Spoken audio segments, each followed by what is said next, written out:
नमस्कार मित्रांनो, धनाजी टेक या यूट्यूब चॅनलवरती पुन्हा एकदा आपले मनापासून स्वागत आहे। मित्रांनो, सर्व राज्यातील लाडकी बहिणींना अत्यंत महत्त्वाची सूचना आहे।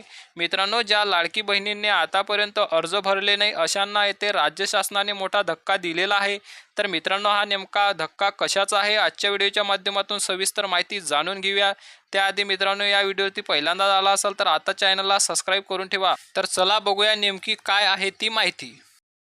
तर मित्रांनो, यामध्ये आपण बघू शकता की मुख्यमंत्री माझी लाडकी बहीण या योजनेच्या अंमलबजावणी सुधारणा करणेबाबत महाराष्ट्र शासन महिला व बाल विकास शासन निर्णय येथे घेण्यात आलेला आहे। दिनांक 6 सप्टेंबर 2024 रोजी हा GR येथे घेण्यात आलेला आहे।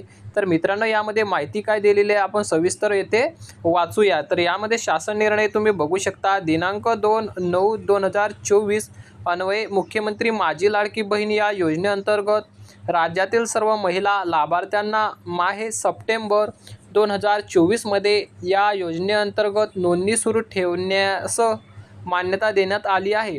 या योजनेअंतर्गत यापूर्वी 11 प्राधिकृत व्यक्तींना अर्ज स्वीकारण्यास परवानगी देण्यात आली होती। आता सदर योजनेअंतर्गत प्राप्त होणाऱ्या अर्जाची संख्या मर्यादित होत असल्याने फक्त अंगणवाडी केंद्रात अंगणवाडी सेविकामार्फत अर्ज स्वीकारण्यास मान्यता देण्याची बाब शासनाच्या विचाराधीन होती।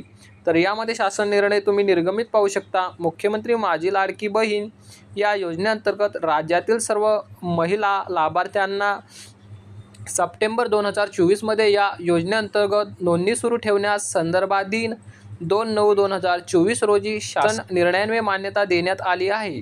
या योजनेअंतर्गत संदर्भाधीन शासन निर्णय 12/7/2024 दिनांक 25/7/2024 अन्वये नागरी व ग्रामीण भागातील बालवाडी सेविका, अंगणवाडी सेविका समूह संघटक, मदत कक्ष प्रमुख, आशा सेविका, सेतू सुविधा केंद्र, अंगणवाडी परिक्षक, ग्रामसेवक, आपले सहकार सेवा केंद्र या 11 प्राधिकृत व्यक्तींना अर्ज स्वीकारण्यास प्राधिकृत करण्यात आले होते।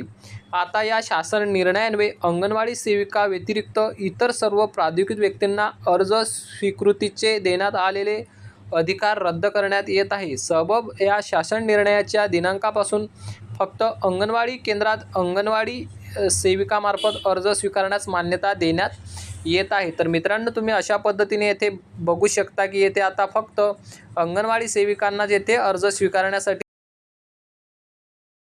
तर अशा पद्धतीने येथे आता आपण कुठेही येथे अर्ज भरू शकत नाही।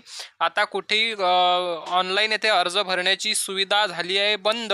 मोबाईलच्या माध्यमातून बी सुविधा झाली आहे बंद। तर मित्रांनो, अशा पद्धतीने महत्त्वाचा व्हिडिओ होता। व्हिडिओ जर आपल्याला आवडला असेल तर नक्की या व्हिडिओला लाईक करा आणि आत्ताच चॅनलला सबस्क्राईब करून ठेवा। तर चला मित्रांनो, भेटूया पुढील व्हिडिओमध्ये। जय हिंद।